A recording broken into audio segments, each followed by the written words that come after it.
Chapter 20. Hermione hadn't showered in 4 days. Her hair was matted at the roots, and there was a ketchup stain on her shirt from when Harry had insisted she eat, and all she could swallow were French fries.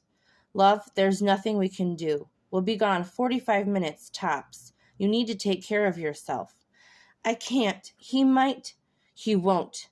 The potion is going to be ready soon, and you'll want to have showered when he wakes. What if... He will, okay? Just come home, take a shower, eat a proper meal. I will have you back here in 2 hours, I promise. Who will sit with him? She exclaimed in a horrified voice. Poppy? Yes, Master Draco. Will you please sit with Liam? Of course, Master. It would be my pleasure to sit with him. Poppy stood next to the bed. Hermione felt like she was stuck in her chair, in her life, in the universe. Draco was a line in the water leading her somewhere. It didn't matter where. She was walking, and then she touched something. A cup? She was gone, and then there again. The tile was cold on her feet, and she heard the rustle of denim and the sound of water on porcelain. She stepped in, the flash of a happier memory chased away by the crushing sadness of not hearing her son for 4 days. She was alone in the bath, but loving hands were lathering shampoo and pouring water down her scalp. It felt nice. Fuck, she shouldn't feel nice. Not now. She swatted at the hands who were loving her. They didn't leave. Bristles through her curls and a wand drying them. T-shirt, sweats, and trainers. Gone and there again, but still gone in the important ways. Mr. Malfoy, Miss Granger, we are ready to offer him the potion. Well, get on with it, Draco snapped. He hadn't been eating, definitely hadn't been sleeping. He was better than Hermione, but that still didn't make him okay. This falsum mortem was indeed a false death. Liam's chest moved, but his body was lifeless, his skin gray. It was a nightmare to stare at what looked like your dead son for days. He would suffer 1,000 Cruciatus curses if he never had to look at Liam like that again. You might want to wait in the waiting room. It can be rather graphic. Wiggenweld potion can have a dramatic effect, and we don't know how the substitution will handle it. Are you sure it will work? Hermione rasped with the dry croak. We are confident, but there are no guarantees. Fuck's sakes, we aren't leaving. Give it to him. Draco's hand was on Hermione's shoulder, who sat at his bedside. She reached up her hand to squeeze it, and then returned it to holding Liam's. I'm sorry, it's been a long week. He pinched the bridge of his nose. Can we just do this? Yes, sir, of course. The young healer walked over to Liam's bedside and gently pried open his lips farther than they were. He produced a small glowing purple vial, which he emptied into the back of Liam's throat, then rubbed his hand down his neck and then closed his mouth. Draco and Hermione didn't share a breath. They only waited. It was too long.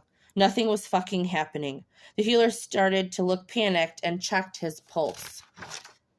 Suddenly, Liam started seizing, body and limbs thrashing against the bed and foam appearing at the corners of his mouth. Draco moved to restrain him, but felt a strong pair of arms around his. Another healer.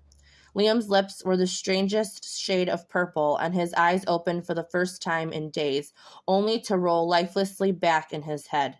The thrashing stopped. Everything stopped. The earth was no longer spinning. Sun no longer shining. This is what death felt like. A painful void, full of nothing and crushing despair. The only sound to keep him company were Hermione's wails of suffering. He sank to his knees, and the healer finally released him, tears wetting his cheeks. He sobbed into the mattress, clutching at the cold hands of his only son. Enervate, Hermione's shaky voice called out. Her wand pointed at his chest. No sooner did the last syllable leave her lips than a gasp filled Liam's lungs, and his eyes shot open in a panic. He was gasping and coughing, clenching at his neck. Draco lifted his back to rub it firmly, and he wrapped him in his arms. Hermione grappling at his legs, his belly, anything she could touch. Mummy? Daddy? I'm thirsty. Oh, my beautiful boy. Hermione was smiling for the first time in days and kissing his cheeks. Did I die? No, of course not. You will live to be 140 years old, Hermione laughed. He didn't realize how much he'd missed the noise until it was ringing in his ears again. He couldn't speak. His voice was elsewhere, but he could feel, and there was never going to be a moment happier than this one. He lifted Hermione's face to kiss her quickly but firmly, a reassurance, a promise. A week later, they were back at the townhouse, finally home. There had been a small welcome home get-together waiting, and he was passed around by every member of their extended makeshift family. He was resting now, and Hermione felt herself let out a breath that she hadn't realized she had been holding since the accident at the ministry. She curled up into the pocket of Draco's embrace and threw a blanket over her legs, taking a smell of her tea. How are you? Draco finally spoke. I think I'm okay, somehow, she shrugged. He's here, and he's alive and beautiful. How could anything be wrong? Will I ever be able to thank you for giving me Liam? You can try. She pressed her lips together in amusement and nestled in tighter. How about I start with telling you about the marriage contract? Hermione tensed in his arms. Draco, I told you I trusted you. When I was tested on that, I failed you. You don't owe me any explanation. I know how you feel about Liam and I. I'd still like to explain. I really don't. Please, he whispered. She nodded. My parents and the Parkinsons signed a marriage contract when I was in 4th year. We had been dating about a year, but that was really just a bonus. Some kids were signed away without even knowing they're betrothed. Honestly, we felt lucky. She was my friend, and it could be much worse. Draco took a deep breath and squeezed her gently.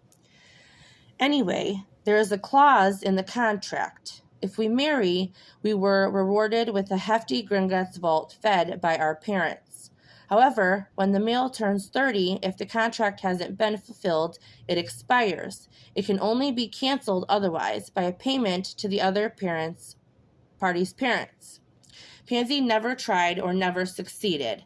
I don't know which. Shortly after the war ended, when I reformed, you could say, I told her I had no intention of ever marrying her. I told her to find someone else. She didn't, or wouldn't, or whatever. So I waited, figuring the contract would expire and we would be rid of each other. However, you and that snarky little boy showed up and shook up my life. You made my life worth living again and gave me a reason to hope for more. Shortly after I fell in love with you, I told the Parkinsons I'd like to know the contract. They thought I was mad.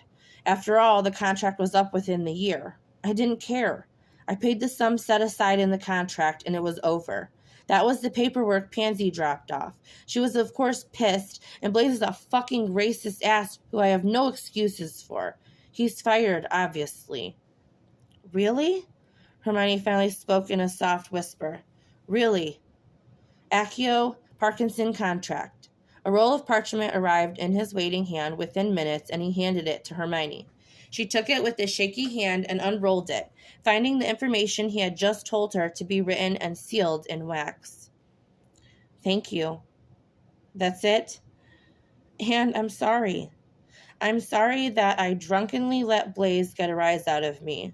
I should have kept my wits about me. It started a ripple effect that ended with Liam in St. Mungo's.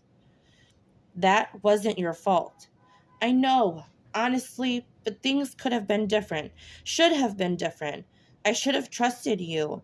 Not 12 hours before I told you I would trust you with my happiness for the rest of my life. Then as soon as it came up, I doubted you. I'm awful. I love you, Hermione Granger, soon to be Malfoy. She rolled her eyes. Obviously, I'll hyphenate. We can discuss it. How will everyone know you are my rightful property, after all? Also, have you spoken to your parents about a dowry? We need to have the paperwork drawn up as to your surrender, he said in a serious voice. You know I'll hex you, right? You can't be thick enough to believe I won't. Draco laughed beautifully and kissed the curls on her head. You have a lifetime to hex me, Granger. Don't waste the good ones now. Oh, I have an arsenal, Malfoy. Don't tempt me.